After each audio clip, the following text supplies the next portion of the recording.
जय श्री कृष्ण। श्रीमद् भागवत महापुराण का द्वितीय स्कंद का 10वां अध्याय। श्री शुक उवाच अत्र सर्गो विसर्गश्च स्थानं पोषणमूतयः मन्वन्तरेषानुकथा निरोधो मुक्तिराश्रयः। सुखदेव जी कहते हैं कि परीक्षित, इस भागवत महापुराण में सर्ग, विसर्ग, स्थान, पोषण, ऊति, मन्वंतर, ईशानुकथा, निरोध, मुक्ति और आश्रय, इन 10 विषयों का वर्णन है। इनमें जो 10वां आश्रय तत्व है उसी का ठीक ठीक निश्चय करने के लिए कहीं श्रुति से, कहीं तात्पर्य से और कहीं दोनों के अनुकूल अनुभव से महात्माओं ने अन्य 9 विषयों का बड़ी सुगम रीति से वर्णन किया। ईश्वरिक प्रेरणा से गुणों में क्षोभ होकर रूपांतर होने से जो आकाश आदि पंचभूत, शब्दादि तन्मात्राएं, इंद्रियां, अहंकार और महत तत्व की उत्पत्ति होती है, उसको सर्ग कहते हैं। उस विराट पुरुष से उत्पन्न ब्रह्मा जी के द्वारा जो विभिन्न चराचर सृष्टियों का निर्माण होता है उसका नाम है विसर्ग। प्रतिपद नाश की ओर बढ़ने वाली सृष्टि को एक मर्यादा में स्थिर रखने से भगवान विष्णु की जो श्रेष्ठता सिद्ध होती है उसका नाम है स्थिति। अपने द्वारा सुरक्षित सृष्टि में भक्तों के ऊपर उनकी जो कृपा होती है उसका नाम है पोषण। मनमंतरों के अधिपति जो भगवत भक्ति और प्रजापालन रूप शुद्ध धर्म का अनुष्ठान करते हैं उसे मनमंतर कहते हैं। जीवों की वे वासनाएं जो कर्म के द्वारा उन्हें बंधन में डाल देती है उसे ऊती नाम से जाना गया है। भगवान के विभिन्न अवतारों के और उनके प्रेमी भक्तों की विविध आख्यानों से युक्त गाथाएं ईश कथा हैं। जब भगवान योग निद्रा स्वीकार करके शयन करते हैं तब इस जीव का अपनी उपाधियों के साथ उनमें लीन हो जाना निरोध है।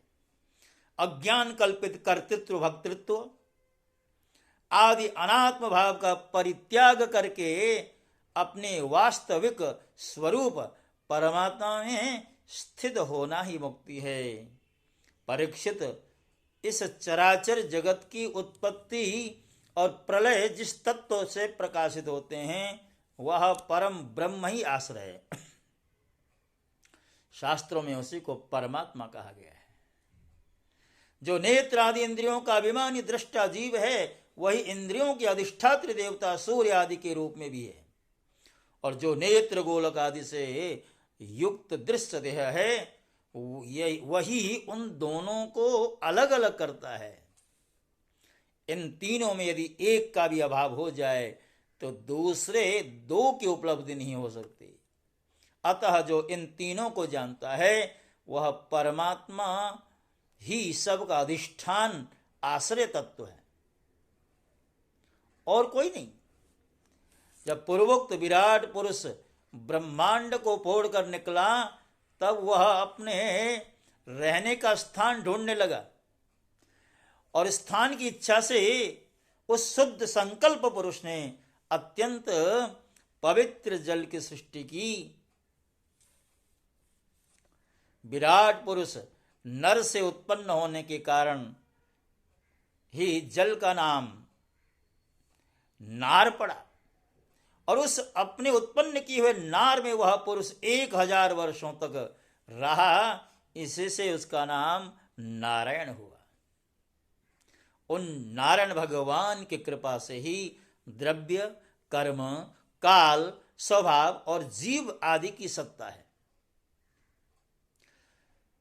उनकी उपेक्षा कर देने पर और किसी का अस्तित्व रहता ही नहीं है। उन अद्वितीय भगवान नारायण ने योग निद्रा से जग कर अनेक होने की इच्छा की तब अपनी माया से उन्होंने अखिल ब्रह्मांड के बीज स्वरूप अपने सुवर्णमय वीर्य को 3 भागों में विभक्त कर दिया, अधिदेव, अध्यात्म और अधिभूत।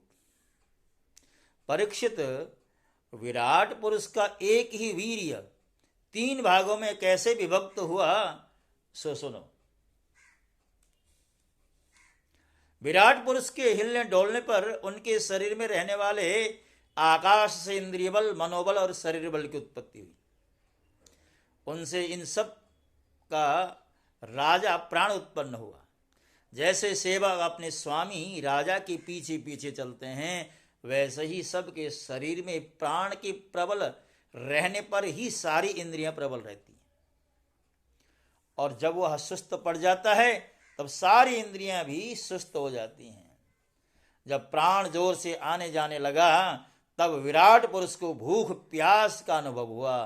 खाने पीने की इच्छा करते ही सबसे पहले उनके शरीर में मुख प्रकट हुआ।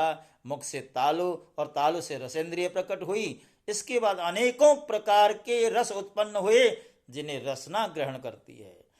जब उनकी इच्छा बोलने की हुई तब वाक इंद्रिय, उसके अधिष्ठात्री देवता अग्नि और उनका विषय बोलना, ये तीनों प्रकट हुए। इसके बाद बहुत दिनों तक उस जल में ही वे रुके रहे। श्वास के वेग से नासिका छिद्र प्रकट हुए। जब उन्हें सूंघने की इच्छा हुई तब उनकी नाक घ्राणेन्द्रिय आकर बैठ गई और उसके देवता गंध को फैलाने वाले वायुदेव प्रकट हुए। पहले उनके शरीर से में प्रकाश नहीं था। फिर जब उन्हें अपने को तथा दूसरी वस्तुओं को देखने की इच्छा हुई तब नेत्रों के छिद्र उनका अधिष्ठाता सूर्य और नेत्रेंद्रिय प्रकट हुई। इन्हीं से रूप का ग्रहण होने लगा। जो वेद रूप ऋषि विराट पुरुष को स्तुतियों के द्वारा जगाने लगे तब उन्हें सुनने की इच्छा हुई। उसी समय कान, उनकी अधिष्ठात्री देवता दिशाएं और श्रोतेंद्रिय प्रकट हुई। इसी से शब्द सुनाई पड़ता है। जब उन्होंने वस्तुओं की कोमलता, कठिनता, हल्कापन, भारीपन, उष्णता, शीतलता आदि जानने चाहिए तब उनके शरीर में चर्म प्रकट हुआ। पृथ्वी में से जैसे वृक्ष निकल आते हैं उसी प्रकार उस चर्म में रोएं पैदा हुई और उसके भीतर बाहर रहने वाला वायु भी प्रकट हुआ। स्पर्श ग्रहण करने वाली त्वचा इंद्रिय भी साथ ही साथ शरीर में चारों ओर लिपट गई और उससे उन्हें स्पर्श का अनुभव होने लगा। तो यहां पर बताया कि भगवान विराट पुरुष की उत्पत्ति कैसे हुई और उस विराट पुरुष की उत्पत्ति के साथ साथ ब्रह्मा आदि की उत्पत्ति का भी वर्णन आगे मिलेगा। और देखिए, राजा परीक्षित और सुखदेव जी के बीच में जो संवाद चल रहा है, यहाँ पर सुखदेव जी ने राजा परीक्षित ने सुखदेव जी से भगवान श्री नारायण ब्रह्मा जी के द्वारा किस तरह सृष्टि का कार्य करवाते हैं, ये सब प्रसंग सुनना चाहा। तो यहाँ सुखदेव जी ने संकेत किया है कि जैसा प्रश्न आप करते हैं ऐसा ही जो प्रश्न है, ऐसा ही जो प्रसंग है, मैत्रेय महात्मा और विदुर महात्मा जी के बीच में भी चला था। तो वो जो दिव्य प्रसंग है अगले 3 स्कंध में वो आरंभ होगा कि विदुर महात्मा जब पारिवारिक जनों खास करके दुर्योधन आदियों से उपेक्षित होते हैं तो तीर्थ यात्रा के बहाने जब निकलते हैं तो उसी प्रसंग में उद्धव जी से भेंट होती है और उद्धव जी से मालूम पड़ता है विदुर जी को कि भगवान अब गोलोक चले गए हैं, पृथ्वी का परित्याग कर दिया है। और यहाँ से उद्धव जी ने विदुर जी को संकेत किया कि आप हरिद्वार में मैत्रेय जी के यहाँ जाकर के उनके आश्रय को ग्रहण कर लें तो आपको दिव्य ज्ञान की प्राप्ति हो सकती। आदि प्रसंग आगे के स्कंद और उस स्कंद के अध्याय में सुनने को मिलेंगे। तो प्रिय कृष्ण भक्तों, जैसा कि हमने आरंभ में कहा है कि कहीं संक्षेप में तो कहीं विस्तार में भागवत के इन अध्यायों में, इन स्कंधों में कौन कौन से प्रसंग हैं, उन प्रसंगों को आपके समक्ष रखने की इच्छा हुई थी, इसलिए मैंने ये प्रयास आरंभ किया था। आशा करता हूँ आप अवश्यमेव इस प्रयास का स्वागत कर रहे हैं और बहुत से लोग मुझसे जुड़ भी रहे हैं। तो अगले प्रसंग तक के लिए मैं अपनी वाणी को विराम देता हूँ। जय श्री कृष्ण।